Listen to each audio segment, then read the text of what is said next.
Policy Exchange is hosting a series of podcasts on Russia's war on Ukraine, and we're bringing in various experts to discuss various aspects of what's happening. Today, I've got with me Chris Brannigan, who is Policy Exchange's in-house military expert. After an army career, he moved to number 10 as the policy advisor and is now with us. So, Chris, start off. The war started about 2 weeks ago. Do you think that we live in a different world than we did before Putin's invasion of Ukraine? I think we're in a fundamentally different world. And I think that any imagined thoughts that we might be going back to how that world was have been completely shattered by the last 10 days. Peter Frank apparently yesterday in the Sunday Telegraph said that the events of the last 10 days have probably been the most significant 10 days for decades. So we're moving into a fundamentally different place. This is the post-Cold War world that we're about to go into. And I think that whatever occurs next is going to be extraordinarily different to what we've experienced for the last 10, 20, 30 years. And what do you think so far told us about Russian military power? Lots of people early on were expecting a faster invasion. I mean, that Russia would move ahead more quickly. And the Ukrainians have sort of held up much better than many people thought. Does that tell us much? Is Russia a declined military power?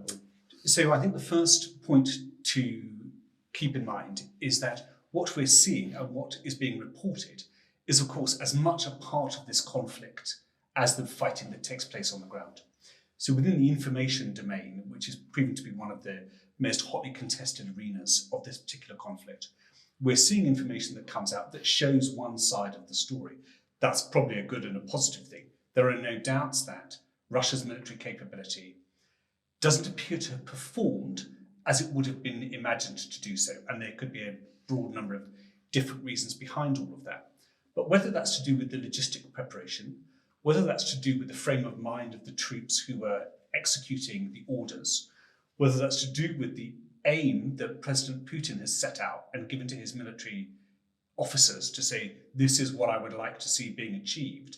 Any number of those things all put together in sort of quite a complex arena. Well, we know from operations that the West have conducted over the course of the last 20 or 30 years, that again, the aim can be quite vague. It can be quite blurry. It's down to those military personnel to be able to execute that on the ground. What I do think is interesting, though, is how the idea that Russia is somehow less capable or incapable, it isn't necessarily a factual one. I think there's an awful lot more to be discerned there before we get a good idea. It's clearly not going well. It's clearly not going to plan. The danger is that the ordinary Russian military doctrinal response is to escalate, escalate, and escalate. So during the course of the last 48 hours or so, we've seen the use of artillery against civilian centres of population. We've seen much more indiscriminate use of weaponry. We've seen this portrayal that Russia was using its artillery, but not yet its air power in the sort of same integrated way. So I think it's still relatively early to say, how can it work? If we were to compare it to the Iraq invasion in 2003, for example, there was delay and frustration and misunderstanding amongst a very well organized and very well integrated armed forces. And I don't think Russia is at that level, at that capability. And so it should come as no surprise to us that their performance on the battlefield may not be exactly as we had templated or imagined it might be as it played out. Yeah. And there are obviously risks of escalation. What can the West do now without risking all-out war with Russia? So I think the first and most important thing to do is stick together. Sanctions are only going to be effective if there's no leakiness in the way that any of those sanctions are imposed. What we ought to be doing is not escalating in response on a military basis. So if we understand and think through that Putin's approach toward all of this probably sits in a place whereby I'm going to keep going and keep going. Hence the language we've heard. There's almost two sides to this, right? One has been that he's talked about the use of tactical nuclear weaponry on the battlefield, or the use of that is clearly a major military escalation. I think for his domestic audience, there's been an escalation in the information campaign that's gone on with the people in Moscow who are probably at this stage now a couple of weeks away from seeing the real effects of the war. But the idea of denazification, the idea that Ukraine, our Slavic brothers in arms, we're all together toward this. There's a divine mission that Putin quotes that we want to work toward in order to be able to achieve all of this. That escalation, we should be careful not to inadvertently throw fuel on the fire by saying, we'll give you more weapons, we'll impose a no-fly zone, we'll do any number of those different things that are being speculated about at the moment. I think the most important thing that the West can do is stick together, and that so far has proved to be the case, but we need to show some resolve on that. Let's go through a few of the options which have been touted for the West doing more. One's a no-fly zone. I take it you assume that's tantamount to starting war with Russia. We end up running so many risks, so many inadvertent risks, that you create opportunities for Russia, for Putin, to escalate the conflict by demonstrating to the Russian people, I told you this was about NATO expansionism. I told you this was America who were running Ukraine as a puppet state. Now look at the evidence of all this going on. We are justified in our war aim. We must all pull together, and therefore there's more at stake. I think that it's too fraught with risk. Ukraine is not a NATO member, but finding ways to be able to step back is the most important thing that we can do at the moment, I think, rather than finding ways to inadvertently create situations in which misunderstanding leads to an event that has got tragic and extraordinary consequences. Another suggestion was that Poland should hand over 50 of its MiGs to the Ukrainian armed forces, and America in turn should arm Poland with American planes. That seems to be that's been proposed twice. It seems to be a bit less likely than it was previously. But would Russia regard that as a NATO attack on? I think so. Ukraine? In line with this idea, we shouldn't be providing any opportunity to be interpreted in any of those forms. And there are much more effective ways of bringing down aircraft than other aircraft. There are lots of effective ways of being able to control that. Equally, we haven't seen Russian air as being particularly effective in this campaign so far. So by pursuing a choice such as that, we are, as I said, in danger of escalating unnecessarily. And if Georgia, let's say, asks to join NATO tomorrow, pretty much ask that. But Sure. What should our reaction be? So first of all, I think, as we said earlier, the prism with which we view what is going on in that region as well as what's going on globally has changed.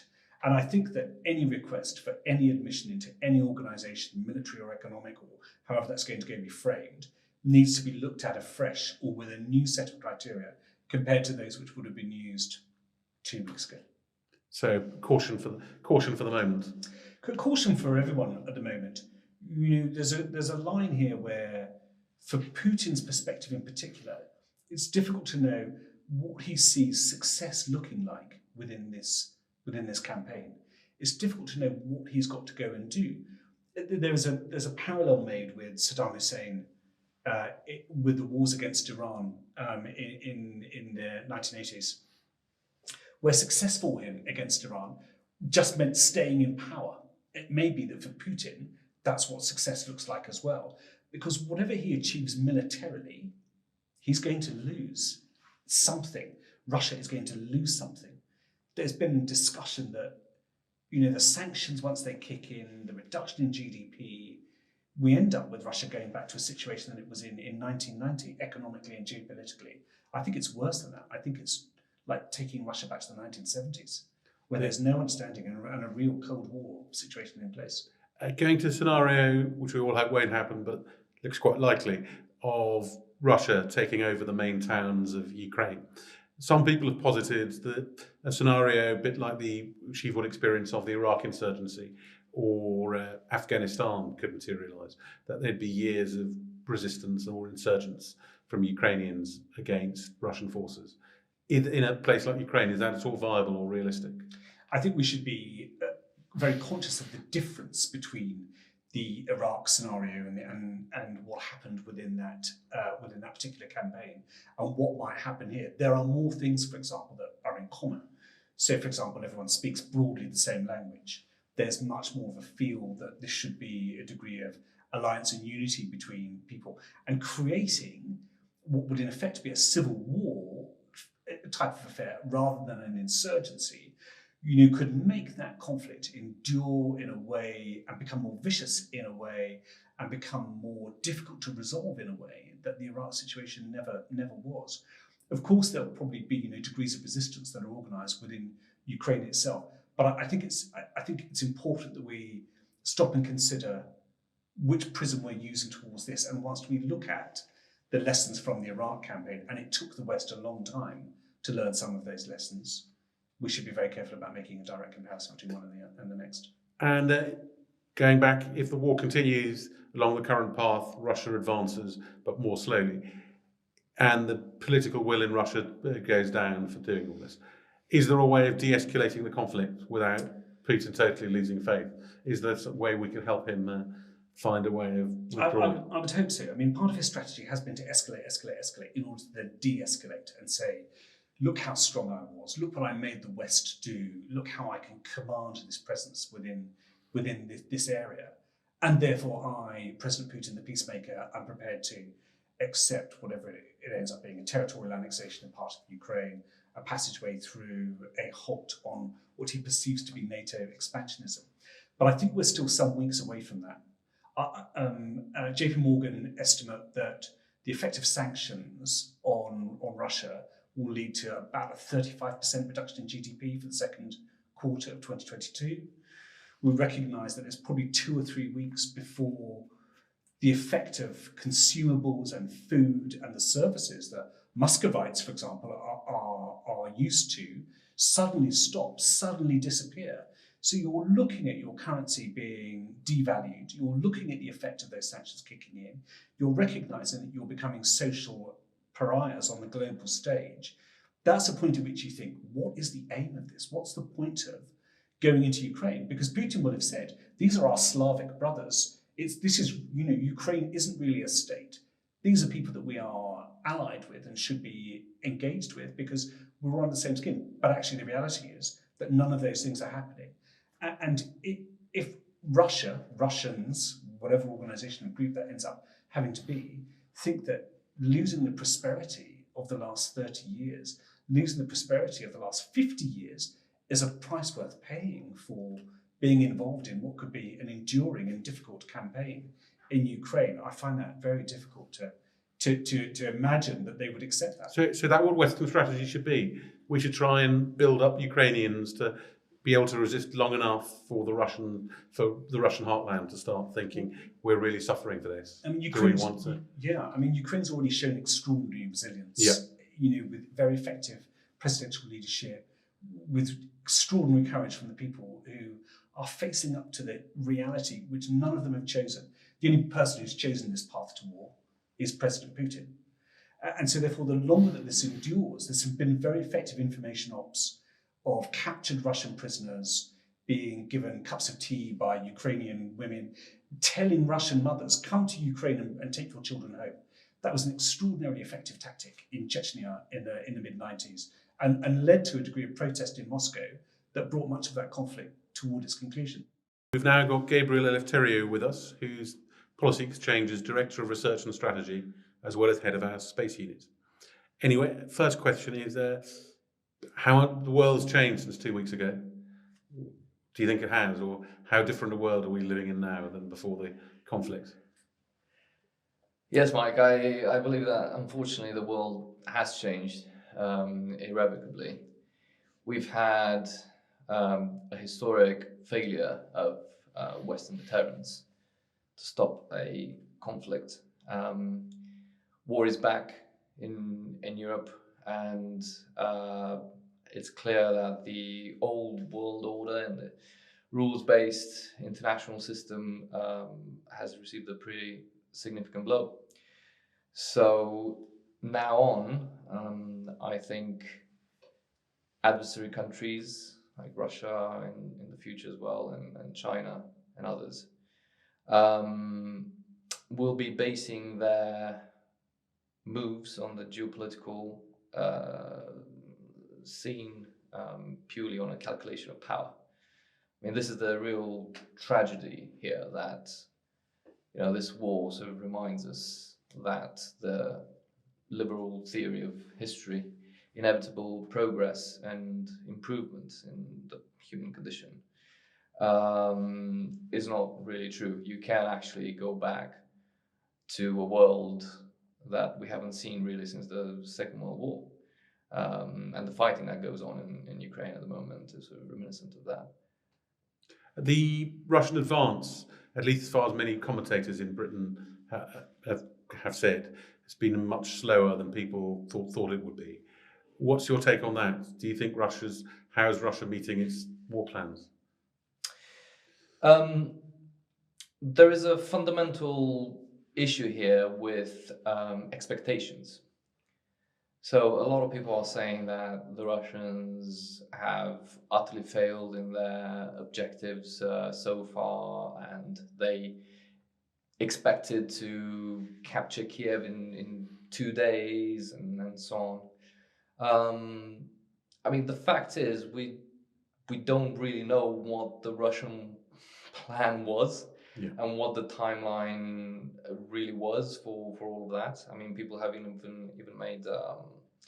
even speculated on what kind of briefings the FSB, the Russian intelligence service, were giving Putin in advance of this campaign. I mean, clearly the expectation of the West, and this is a wider question of, have we overestimated Russian military power? The expectation of many in the West was that, the Russians, having amassed so much, military capability around Ukraine, would find it much easier to roll through the Ukrainian defenses. That hasn't quite happened yet, but again, we're recording this on day 12 of the war. Actually, Russian forces have unfortunately made quite a lot of gains on the ground, and I'm afraid I can't be as optimistic as other people who see the Russians half defeated almost by this point. I think we also have to keep in mind two things. Number one, there hasn't been the Russians haven't. Or the West, for that matter, hasn't fought a war. They haven't fought a war like on this scale with conventional forces at these numbers for many, many, many years. Right? Yeah. So, and secondly, no plan survives contact with the enemy. So even the best laid plans would have suffered. So let's go through a few scenarios of what more the West can do. And we've obviously got the sanctions, we're arming the Ukrainians. A few suggestions have been made. One is a no-fly zone. I think we can just reject that out of hand, can't we? I mean, that's not going to happen. I think we can, and I don't think it should happen. Obviously, the images coming out of Ukraine are horrifying. Very distressing sort of pictures of the human tragedy there. And the Ukrainians are calling for a no-fly zone very, very insistently. But ultimately, I mean, not only would that absolutely risk a war, a NATO war with Russia, so very likely a World War III. But also, it's in that scenario, if you do get to that all-out war with Russia, I'm not sure how that would help Ukraine anyway. So yes, a no-fly zone is a no-go. The second one, there have been suggestions that Poland should hand over 50 of its fighters, its Russian fighters, Soviet-era fighters, to Ukraine, and then receive new fighters from the US. That looked quite likely over the weekend, but it seems to become less likely. Yeah, well, the Polish government has, completely shot down that suggestion. Terrible pun there. But, they've been very clear that they won't be doing that, and also they won't be allowing their airfields to be used by Ukrainian jets. So that was actually the second time this suggestion was put forward. I think just a few days into the campaign, there was a discussion of EU countries, Poland, but also Bulgaria. So these are countries that operate the same kind of warplanes that Ukraine flies. That they would be able to transfer some planes to Ukraine. And again, it was rejected back then as well, because the Russians have been very clear that they would consider any country that does something like that transfers actual fighter jets to Ukraine to be party to the conflict. So, And then we're talking about a NATO war again. well, yes, exactly. Another thing is Georgia has asked to join NATO, and other powers have asked to join NATO again. Do you think there should be any expansion of NATO at the current moment? Well, I mean, considering what the response has been, when Ukraine has made very clear its intentions to join NATO, I don't think that's on the agenda at the moment. Okay, just then look at other scenarios of escalation. There's a lot of speculation, particularly after Lukashenko's brought the Belarusian dictators conference the other day, that Moldova is very much in Russia's targets. And Moldova's obviously got this. Moldova's constitution stipulates that the country is neutral, but it's currently got a very pro-Western government. They've been fluctuating between more pro-Western and less pro-Western governments. Is that a scenario where escalation could easily happen?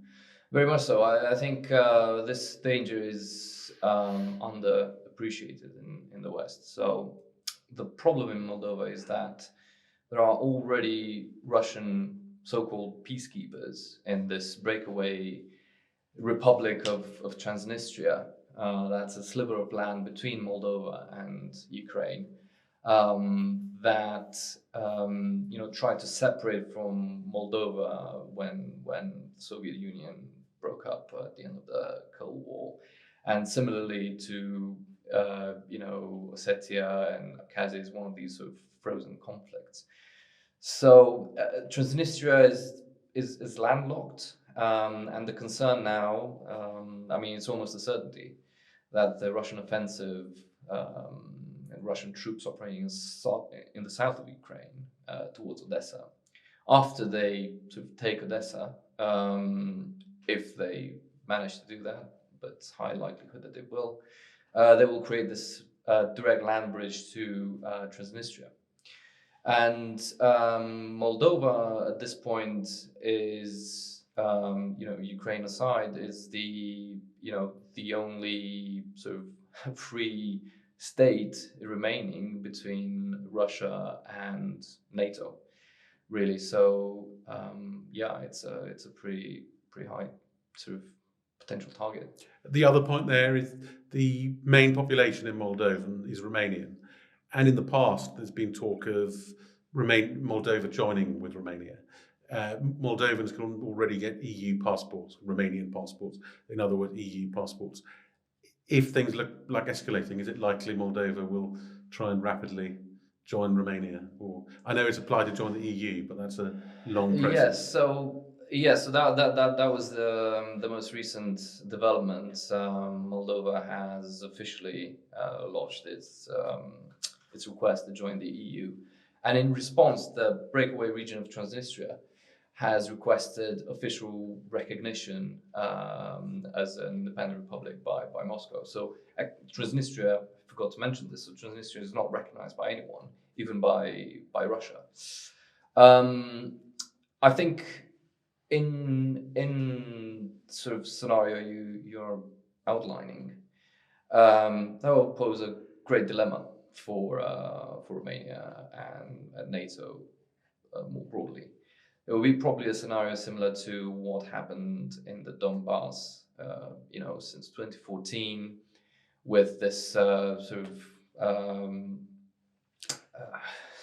self-declared republic with Russian troops in, seeking to perhaps sort of take other bits of Moldova. And then, the question will be at that point, what does Romania do? Does it put troops into Moldova to try to contain that situation? But that obviously will potentially lead to conflict between NATO and absolutely. Russian troops. Yeah, it's the same tactic Russia's used in Georgia, in South Ossetia Precisely, and Abkhazia, recognizing these breakaway republics which are dominated by precisely. Russia. So this is very serious, I think, and I think that there should be more international focus on this particular issue and more sort of international support, sort of deliberately sort of voiced for Moldova. One difference with Ukraine is that Moldova's constitution has a neutrality clause. So Moldova is not, well, constitutions can always be changed and so on, but at the moment is not looking to join NATO or anything like that. Yeah, the EU, but not NATO. But the main fissure, I think, in Moldovan politics, as opposed to Transnistrian politics, has been between the pro-Europe, pro-Western forces and more pro-Russian forces. And at the moment, the Western forces, the president is a pro-Western president, and the parliament is dominated by her party. That's completely true. It's a complicated picture there. There's also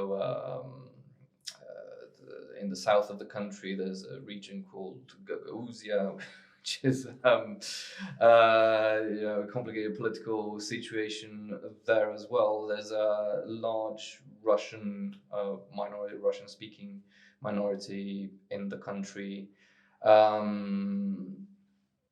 This could escalate in all sorts of ways. I think one thing that would make it difficult for Russia to launch into this kind of adventure is that they might not have the required troops available for that. Yeah. So, and also, they first have to complete whatever their operational plan is in regards to the war with Ukraine, obviously. So, there is still some time to sort of shore up international support for Moldova and to send strong signals to the Kremlin that a move on Moldova would be a very bad idea. Okay. And then moving on to how the situation might de-escalate and become how potentially some peace can be found if Russia's advances continues to be delayed, etc. What do you think the scenarios are for Russia? Russia obviously won't want to be humiliated, but what sort of the deal can the West conceivably come to? Can Ukraine conceivably come to? So there are ongoing negotiations between the Ukrainian side and the Russian side, and the interesting development, I think, over the past couple of days has been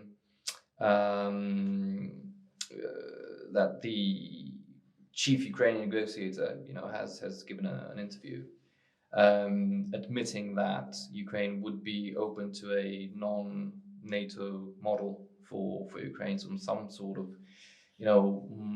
multilateral security guarantee for Ukraine, but they're open to giving up that aspiration to NATO. But of course, they won't agree to Russia's other demands in regards to territorial, yes. So, recognizing Russian sovereignty over Crimea and the two Donbas republics.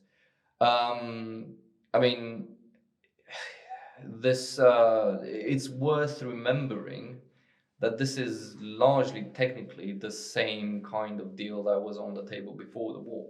So before the war, Russia was asking for no membership of NATO and was asking for implementation of the Minsk II agreement, which would have kept the two Donbas republics, so-called self-declared republics, it would have kept them as an autonomous region within Ukraine's territorial borders. And the Crimean question wasn't actually on the table, so Russia didn't have,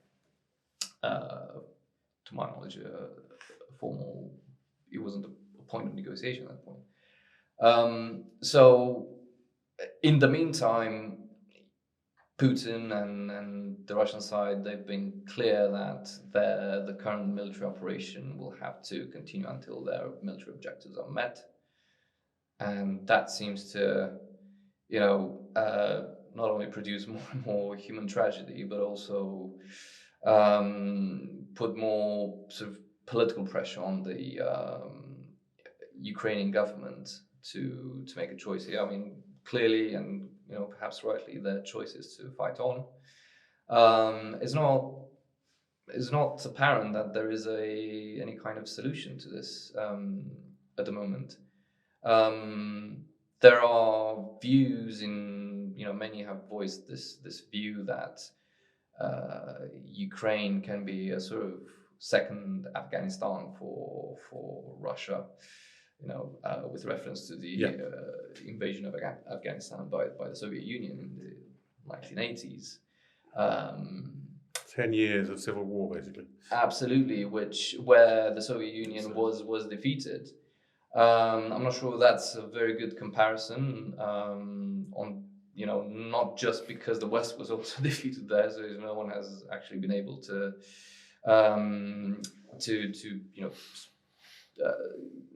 sort of pacify Afghanistan in the modern age. But also because there's a completely different operational environment, completely different geography. Ukraine is very flat, and Afghanistan is hugely absolutely mountainous. So very different sort of military parameters for the post-occupation, post conflict sort of occupation and conditions for insurgency and so on. And the other thing is, many people make reference to the Chechen wars. Yeah. And how the Russians, obviously, they completely destroyed cities like Grozny and so on. And it was very, very bloody wars, and there was a very strong insurgency in Chechnya. But, what was the result of that? 20 years later, we see that the Chechens are absolutely behind Putin, sending significant number of troops to fight on the Russian side. Well, yeah.